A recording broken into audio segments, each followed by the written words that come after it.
Hi friends, welcome to my channel. ఇది నా లైఫ్లోనే best ever place and my favourite place. ఎప్పటి నుంచో ఈ వ్లాగ్ చేయాలనుకున్నా, బట్ కుదరలేదు. కానీ ఫైనలీ తీసేసా. ఇదే మా అమ్మమ్మ వాళ్ళ పొలం. మా చిన్నప్పటి నుంచి మేము తిరిగి ఆడుకొని ఎన్నో మెమరీస్ని తెచ్చుకున్న ప్లేస్. మా లైఫ్లో ఎప్పటికీ మర్చిపోలేని ప్లేస్. ఎందుకంటే నాకు నా తమ్ముడికి ఇక్కడ చాలా మెమరీస్ ఉన్నాయి. ఈ చెట్ల మధ్యలోనే పెరిగాం. మా చిన్నప్పుడేమో మా మమ్మీ డాడీ వాళ్ళు బెంగళూరులో ఉండేవాళ్ళు. అప్పుడు మేము మా మమ్మీ వాళ్ళ డాడీ దగ్గరే పెరిగాము. ఈ పొలంలో ప్రతి ఒక్క ప్లేస్లో ఒక్కో మెమరీ అయితే ఉంది.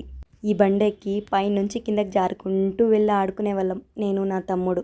అప్పట్లో మొబైల్ అంటే ఏంటో కూడా తెలియని రోజులు. నిజానికైతే ఆ రోజులే బాగుండేవి, పీస్ఫుల్గా, హ్యాపీగా.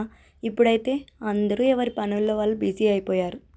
ఇక ఈ బండ దిగేసి అలా చైన్ మొత్తం కవర్ చేయాలని ఇలా వెళ్తున్నా. మా చిన్నప్పుడు ఈ వేప చెట్టు కిందే చాలాసార్లు ఆడుకున్నాం. చాలా చల్లగా ఉండేది.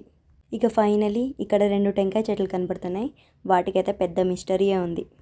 ఇవి నాటేటప్పుడే ఫిక్స్ అయిపోయాం. పెద్ద చెట్టు అయితే నాకు, చిన్న చెట్టు అయితే మా తమ్ముడికి. అప్పుడు ఫిక్స్ అయిన వాళ్ళం. ఇప్పటికీ అదే మాట పైన ఉన్నాం. మేమైతే ఎలా పెరిగామో ఈ 2 చెట్లు కూడా అలాగే పెరిగాయి. మాతో పాటు పెరిగి పెద్దయిన ఈ చెట్లల్లో కాయలు కాస్తుంటే ఆ థ్రిల్లే వేరు. అండ్ ఇదే మా మునగ చెట్టు. ఇక్కడ మీరు చూస్తున్నట్టయితే మడికి నీళ్లు పారుతున్నాయి. ఇలా అన్ని మడికాయలకి అయితే వాటర్ నింపాలి. ఎండలు ఎక్కువగా ఉండడం వల్ల డే బై డే ఆర్ 3 డేస్కి 1 టైం నింపుతారు. వాటర్ ఎలా పోతున్నాయో మీకోసం చూపించాలని మా తాతయ్యని అయితే అడిగాను. ఇలా ఓపెన్ చేసి చూపించాడు. నాకైతే ఫుల్ హ్యాపీ అయిపోయింది వాటర్ చూసి. మా చిన్నప్పుడైతే ఈ వాటర్తో భలే ఆడుకునే వాళ్ళం. ఈ వాటర్ టేస్ట్ కూడా సూపర్గా ఉంటాయి. ఇక ఆ వాటర్తో కొద్దిసేపు ఎంజాయ్ చేసి అలా పై చైన్లోకి వెళ్ళి మామిడి చెట్లన్నీ కవర్ చేయాలనుకుంటున్నా. ఈ దారి కొంచెం చూసుకొని నడవాలి, ఎందుకంటే రాళ్ళు ఉంటాయి కాబట్టి. ఇక మడి మొత్తం కవర్ చేసేసి అలా పై చైన్లోకి వెళ్తున్నా. ఇక్కడ మాకంటూ కొన్ని వేల కొద్దీ మెమరీస్ ఉన్నాయి. ఆ రోజులు మళ్ళీ వస్తే ఎంత బాగుండో అనిపిస్తోంది. ఇక ఇదే మా మామిడి తోట. దీన్నే మేము పై చైన్ అంటాము. మామిడికాయల సీజన్ ఇప్పుడే స్టార్ట్ అయింది కదా. చిన్న చిన్న మామిడి పిందులు అయితే ఉన్నాయి. మా తాతయ్య వాళ్ళు ఆవుల కోసం అయితే మామిడి తోటలోనే జొన్న కర్రలు వేశారు. ఇక ఇవన్నీ కూడా మామిడి చెట్లే. ఈ చెట్లన్నీ రీసెంట్గా నాటాము. కానీ ఈ పెద్ద చెట్టు మాత్రం మా చిన్నప్పుడు మా తమ్ముడు నాటాడు. ఎక్కడో ఒక చిన్న మలక తెచ్చి నాటితే అంత పెద్ద చెట్టు అయింది. ఇక ఈ చెట్లన్నీ కవర్ చేసుకొని అలాగే స్ట్రైట్గా కొంచెం రైట్ తీసుకుంటే పైకి వెళ్ళాలి. ఇక్కడ కనిపిస్తున్న సీతాఫలం చెట్లు అయితే మా చిన్నప్పటి నుంచి ఉన్నాయి. ఈ చెట్లలో ఎక్కి ఆడుకునే వాళ్ళం. ఇక ఇంకా పై చైన్లోకి వెళ్ళాలంటే ఇక్కడ ఎక్కాలి. యాక్చువల్లీ అయితే వేరే రూట్ ఉంది, కానీ నేను ఇవన్నీ మామిడి చెట్లన్నీ కవర్ చేయాలని ఈ రూట్లో వెళ్తున్నా. ఇక తప్పనిసరిగా ఎలాగో అలాగో ఎక్కేసి అలా వెళ్తున్నాం. నేను చెప్పిన రూట్ అయితే ఇదే. చూడండి ఎంత ఫ్లాట్గా ఉందో. కానీ నా వీడియో కోసం ఇన్ని తిప్పలు పడి మరీ ఇలా వచ్చాను. దీన్నే మేము గుట్ట అంటాము. మా చిన్నప్పుడు ఈ గుట్టలన్నీ ఎక్కేవాళ్ళం. యాక్చువల్లీ ఇక్కడ శనగ చెట్లు వేసినారు, కానీ దుప్పులన్నీ తినేయడం వల్ల వేస్ట్ అయిపోయాయి. అందుకని ఈ దారిలో వేసిన చెట్లయితే వదిలేశారు. ఇక ఫైనలీ పై చైన్లోకి అయితే వచ్చేసాం. ఇక్కడ కూడా మామిడి చెట్లు ఉన్నాయి. ఈ మామిడి పిందులు చూస్తుంటే ఊరికే ఉండాలనిపించట్లేదు, అందుకే వీటిని కూడా వీడియో షూట్ చేసేసా. ఇక్కడ ఆల్రెడీ శనగ చెట్లు వేసి పెరికేశారు. శనక్కాయలు ఎండాలి కాబట్టి పట్టపైన వేశారు. నేనైతే మా చిన్నప్పటి మెమరీస్ అన్నీ షేర్ చేసుకొని వ్లాగ్ తీయాలనుకున్నా, కానీ మ్యాంగో ట్రీస్ ఫోటోషూట్ అయితే అయిపోతుంది. ఈ మ్యాంగోస్ చూస్తుంటే నోట్లో నీళ్ళు ఊరుతున్నాయి. అప్పటికప్పుడే కోసుకొని పగలగొట్టుకొనేసి అలాగే తినేసాం. సాల్ట్లో అద్దుకొని తింటుంటే ఆ టేస్టే వేరు. ఇక శనగతొండ అయితే కుప్ప వేసేశారు. ఇక కొద్దిగా ఆటోలో తీసుకొని వెళ్తున్నారు. అక్కడ కనిపిస్తున్న ఇల్లే నేను స్టార్టింగ్లో చూపించిన ఇల్లు. మా తాతయ్య వాళ్ళది. అక్కడే ఉంటారు.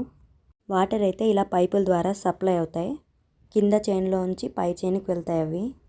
పై చైన్లోకి వచ్చేటప్పుడు అయితే ఇలాగే ఈ రూట్లోనే వచ్చాము. ఇక నేను చెప్పిన వేరే రూట్ అయితే ఇదే. ఈ దారి ఇంత ఫ్లాట్గా ఉన్నా కూడా నేను ఆ దారిలో ఎందుకు వెళ్ళానంటే, ఈ దారి రీసెంట్గా రెడీ చేశారు, కానీ ఆ దారి మా చిన్నప్పటి నుంచి ఉన్నది. అక్కడ అన్ని మెమరీస్ ఉన్నాయి కాబట్టి ఆ మెమరీస్ అన్నీ మీతో షేర్ చేసుకోవాలి కాబట్టి ఆ దారిలో వెళ్ళాల్సి వచ్చింది. ఇక ఇవే అల్లనేరేడు చెట్లు. ఇందులోనే జామ చెట్లు కూడా ఉన్నాయి. అక్కడ కనపడుతున్న ఆవులు కూడా మావే. ఇక్కడ కనిపిస్తున్న చెట్టు అయితే కాగడాల పూల చెట్టు. ఇవే జామ చెట్లు. వీటికి సతవలేక సరిగ్గా పెరగలేదు. ఇక ఇక్కడ నుంచి స్ట్రైట్గా చూసుకుంటే టెంకాయ చెట్లే ఉంటాయి. వాటి మధ్యలో మళ్ళీ నిమ్మ చెట్లు కూడా ఉన్నాయి. ఈ టెంకాయ చెట్లు, నిమ్మ చెట్లు, జామ చెట్లు, అల్లరినేరేడు చెట్లు ఇవన్నీ అయితే రీసెంట్గా ఒక 3 ఇయర్స్ బ్యాక్ అయితే నాటారు. ఇక ఇక్కడి వరకే లాస్ట్. మా చిన్నప్పుడు నాటిన 2 టెంకాయ చెట్లు అయితే ఇక్కడి నుంచి సూపర్గా పర్ఫెక్ట్గా కనపడుతున్నాయి. ఇక ఇలాగే కొంచెం ముందుకెళ్తే ఇల్లు అయితే కనపడుతుంది కదా. ఈ చెట్ల కింద భలే చల్లగా హాయిగా ఉంటుంది. ఇవి రీసెంట్గా నాటిన అరటి చెట్లు. ఇది గెనుంలో ఉన్న అల్లరి నేరేడు చెట్టు. ఇలా ఇంకొంచెం స్ట్రైట్గా ముందుకెళ్తే ఒక నెల్లికాయ చెట్టు ఉంది. ఈ రూట్లో చూసుకుంటూ చిన్నగా నడుచుకుంటూ వెళ్ళాలి. నెల్లికాయ సీజన్ అయితే అయిపోయింది కదా. మేము వచ్చేసరికి అన్నీ పెరుక్కొని తినేశారు. ఏదో మా కోసమే వెయిట్ చేస్తున్నట్టు 4 కాయలు ఉన్నాయి. అవే కోసుకొని తిన్నాం. ఇక ఫైనల్గా మళ్ళీ మడి మొత్తం ఒకసారి వీడియో తీసేసా. ఇక్కడి నుంచి చుట్టూ చూస్తుంటే అక్కడే ఉండిపోవాలనిపిస్తోంది. ఇక వీడియో తీసుకుని చాలే అని ఇంటికి వెళ్ళిపోయాం. కోసుకున్న నెల్లికాయలు అయితే ప్లేట్లో వేసుకొని హ్యాపీగా ఆస్వాదిస్తూ తినేసాం. నాకు వీలైనంత వరకు పొలం మొత్తం తిరిగి మరీ వీడియో తీసా. ఇక ఫైనల్గా మేకల్ని కూడా చూపించేస్తున్నా. నేనేదో వీడియో తీసుకుంటుంటే మేకలు కూడా వింతగా చూస్తున్నాయి. వచ్చిందండి వయ్యారి. నేను తీసిన ఈ వ్లాగ్ మీకు ఎలా అనిపించిందో కామెంట్ చేయండి. ఫైనల్లీ పిల్లిని కూడా వీడియో తీద్దాం అనుకుంటే అదేమో నిద్రపోతా ఉన్నింది. నా వల్ల దాని నిద్ర కూడా డిస్టర్బ్ అయిపోయింది. మా చిన్నప్పటి మెమరీస్ అన్నీ మీతో షేర్ చేసుకున్నాను. మీకు ఎలా అనిపించిందో కామెంట్ చేయండి. నన్ను ఎంకరేజ్ చేస్తే ఇలాంటి వీడియోస్ మరిన్ని పెట్టగలుగుతాను. అలాగే వీడియోస్ తీయాలని ఇంట్రెస్ట్ కూడా వస్తుంది. నా వీడియోస్ మీకు నచ్చినట్టయితే లైక్ చేసి సబ్స్క్రైబ్ చేయండి. And thanks for watching.